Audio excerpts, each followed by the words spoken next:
Lantan sa eskwela. Tapos, nanalo mo kang bigog yung batang. Matabang ka naman. Hindi. Sita, matang do ginaskupan ka nga, rice. Duwasan daw mo. Grade ano ka? Grade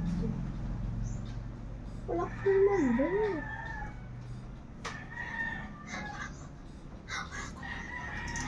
Tapos yung pagkita, hindi mo na napapaan. Gusto mo ko sa isdaan.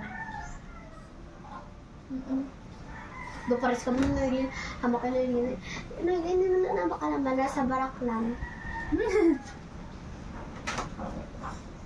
Ni, ang lang na-remember mo kung bata-bata ka din. Bata-bata. Ano nga grade? Sumba, susugba. Hama ko na nililin. Hama ko na nililin. Tara ka na sa isda na. So, insugba na. Hanggat yung may. I don't know, man. Kasi yung batang nasasan, as it died peacefully. Actually, ate it. Joke lang. Ha? Wait one? Wala. Remember ko dyan. Oh, diba si to Earl, ganun ko nata.